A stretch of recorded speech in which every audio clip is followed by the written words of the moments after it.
Hi everyone, welcome to this class. Greetings from Mercy Technologies. In this session, let's see about constructor overloading.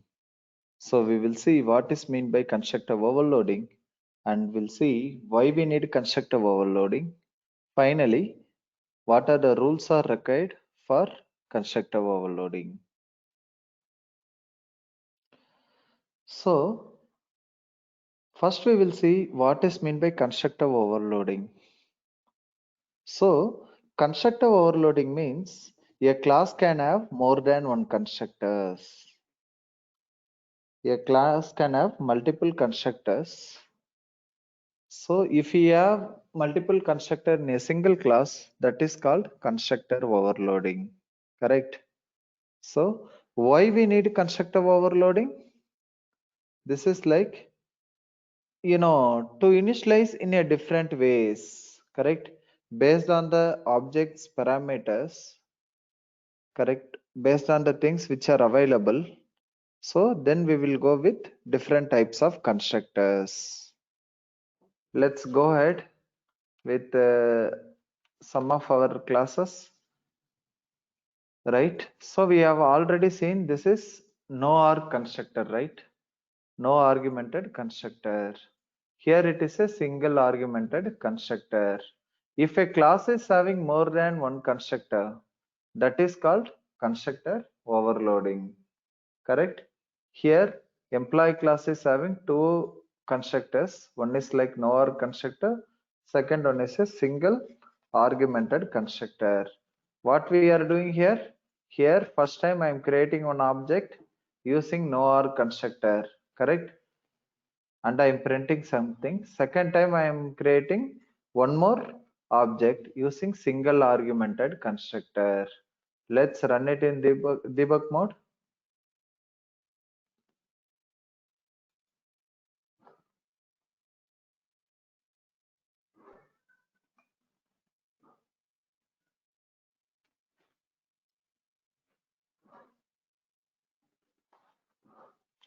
Yeah, so the execution started.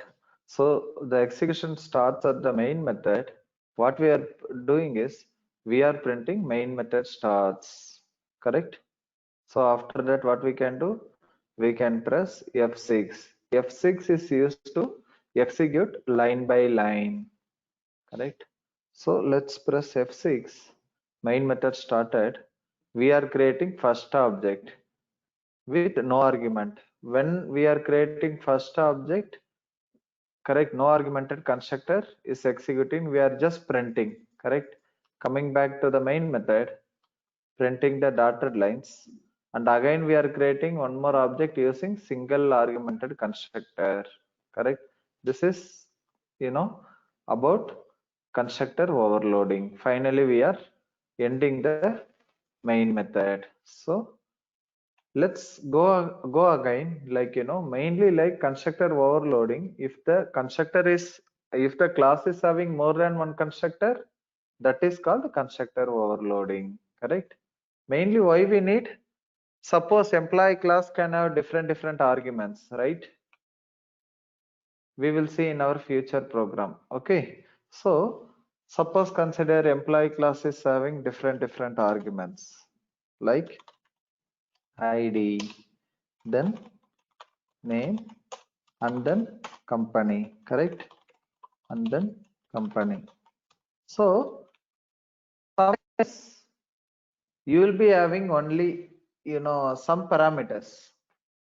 Suppose consider you are having all the parameters, right? Then what you can do, you can initialize instance variable using all the parameters, like id you are having, then name you are having, then company details also you're aware of it. Then what you can do, you can just initialize it. We can just initialize it. So this is a three argumented constructor, right? Same we are printing here just for understanding purpose. Then what we are doing, we can initialize data equal to id, and this dot name equal to name. Finally, we are initializing company details also.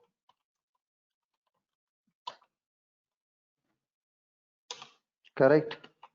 So let's get started. Let's create one object by having all these things.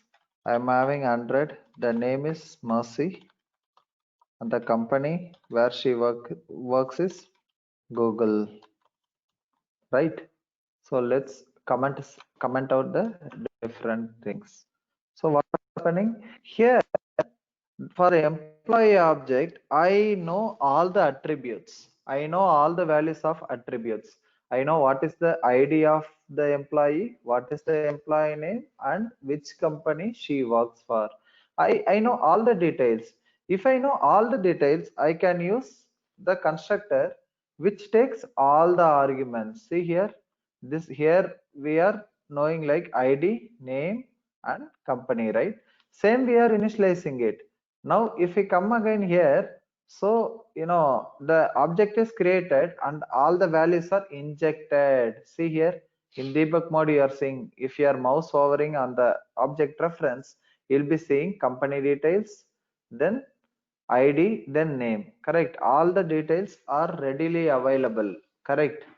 So same we are printing it. In case consider you don't know the company details because it is not necessary that we'll be having all the details at once. Suppose a class can have more than 10 or 20 instance variables, right? So it is not necessary that we will be knowing all the values of instance variable at once. In one point of time, we know only very few instance values, right? Very few instance variables values. So whatever we can inject using constructor. Once that object is available, later point of time, you can inject whenever you are getting, values for the new instance variables. That time you can inject. Suppose consider this class, I don't know value about company, right? So what I can do, I can create one more constructor, right? Which takes only two arguments, that is ID and name.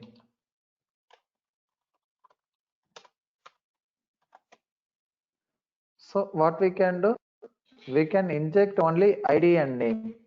When I am creating the object, I am only aware of ID and name. I don't know which company he or she works for. So what I do, I'm just injecting with ID and name, right? Injecting with ID and name.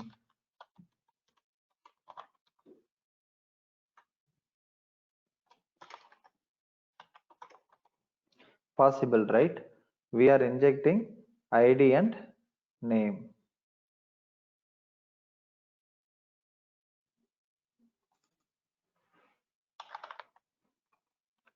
Right. Now consider we are creating one more objects. We don't know the company details here. We don't know the company details. So what we are doing, we know only name and ID. So what we do, we can create only using that. So company we don't know which company Angel works for. So what we will do, we create objects only using ID and name. Correct. In the future time, consider somewhere we are coming to know about Angel's company, then we can update the object. Correct. So this is where constructor is used. Let's rerun this program.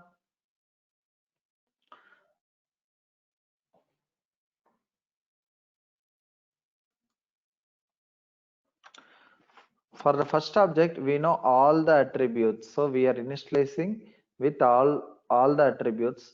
3 argumented constructor is executed. Correct. In the second object, we know only 2 values. So what we do? We are initializing with 2 values. Correct. We are initializing with 2 values. Second pointing object, E2 pointing object, company is null, right? Here you are seeing the value, right? Company is null. But ID and name will be having data, correct? So this is the main purpose. Purpose of constructor overloading is whatever values we know, correct, that time we can inject using constructor overloading, correct?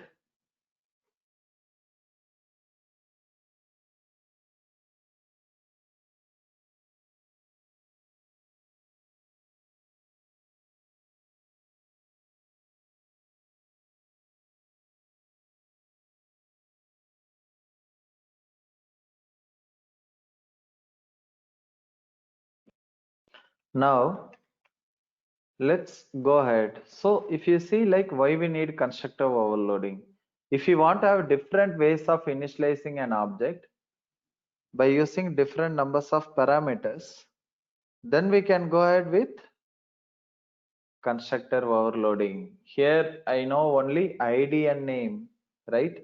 Then we are initializing only two parameters. Some cases you will be knowing only ID or only name. That time what we can do? We can initialize only that fields. Consider we are having one more attributes, correct? We are having one more constructor which is having only name. You don't know the ID. So then what we can do? We can go ahead with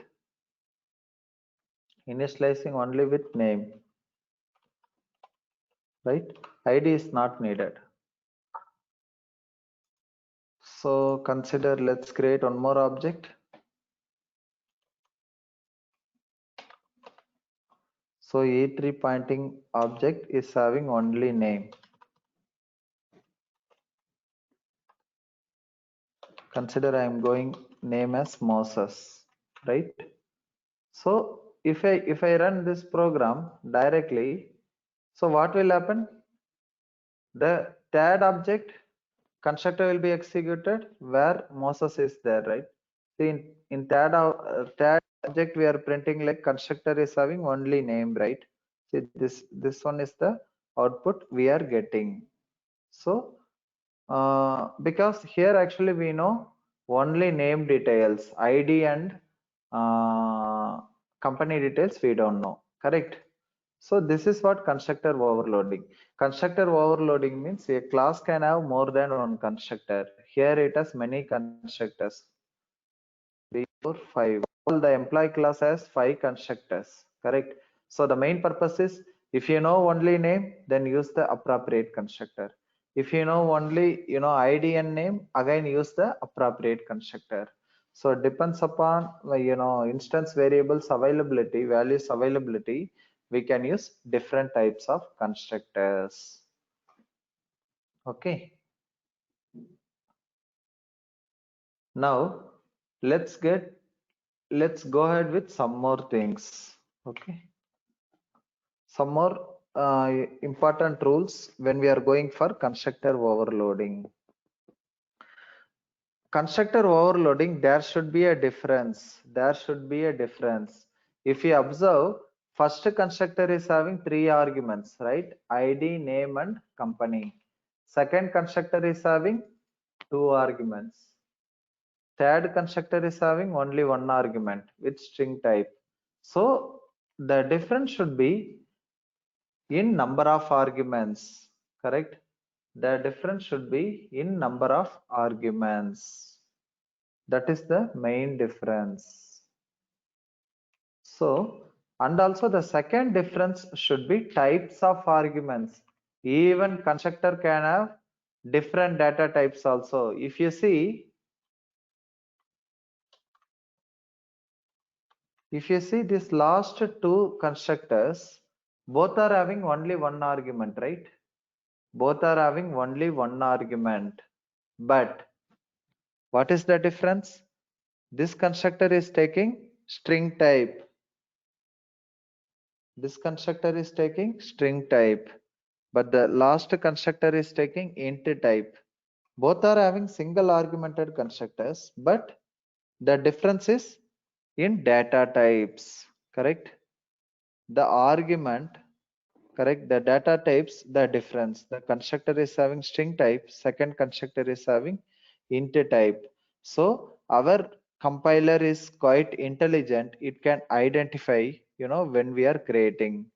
So the JVM will takes care of it. Whenever we are creating using name, then it will call corresponding constructor, the constructor which takes string argument. So whenever you are creating an object with ID, only one argument, that time what happens? Constructor will call the constructor which will be having one argument and also which is taking integer type, correct? Integer type.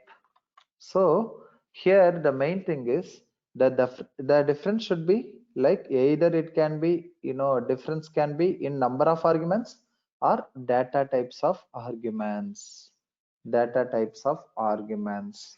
Now the third important point is, even the difference can be sequence of arguments, correct? Sequence of arguments.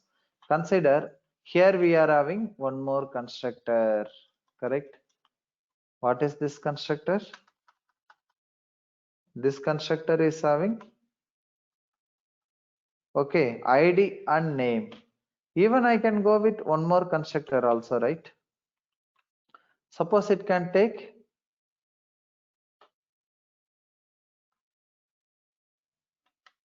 suppose consider we are having string and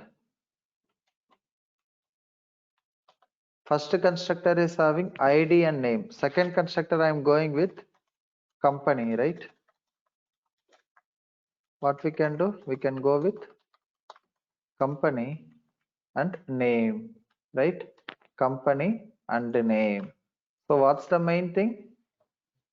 What is the main thing? Here it has ID and name, but second one is having company and name, correct?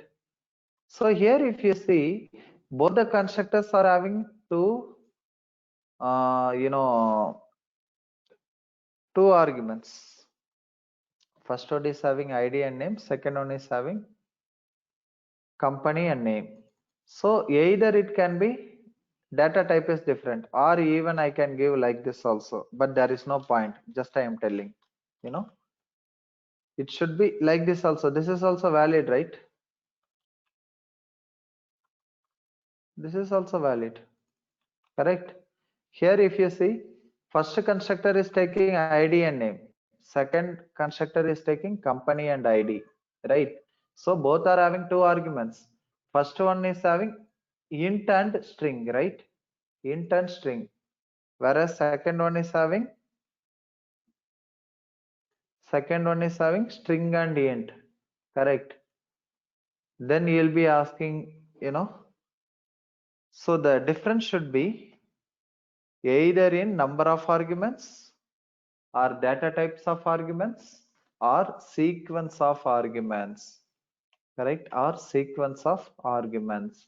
These are the main three rules we need to consider when we are going for constructor overloading. Okay, constructor overloading.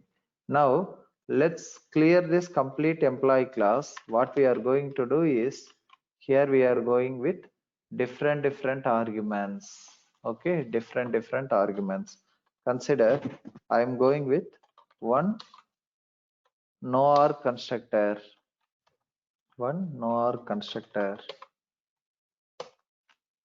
what we can say, this is a employee of constructors, right?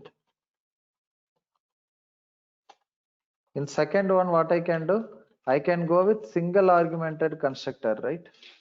I can go with single argumented constructor, right? Consider I am going with one single argumented constructor X. So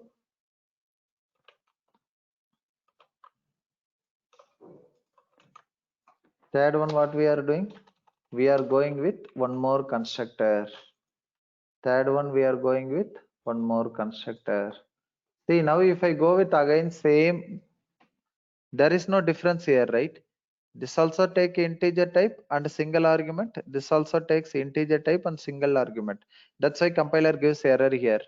Duplicate method employee in correct?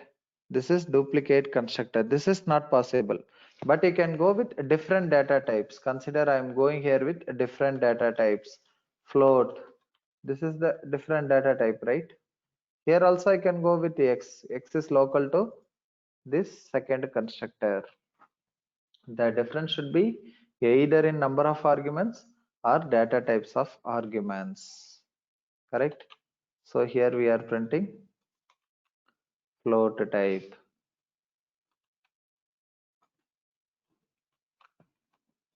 Consider here we are going with character type. Just we are experimenting what are the things are possible. Even you can go with string type also, right? So depends upon the thing, you can go ahead with any number of constructors, correct? So what we can do, we can just create one object with no argument. Then second thing you can create with int type. Third one you can create with string type also possible.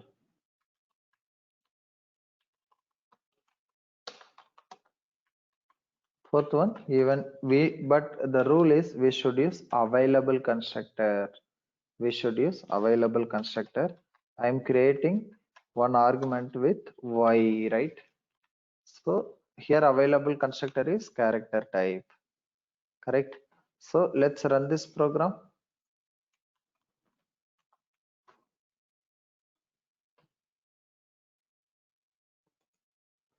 So we are getting the output, correct? So what is the output? First time we have created using no arg constructor, correct? Second time we have created using int type. Third time we have created using constructor which takes string argument. Fourth time we have created using character.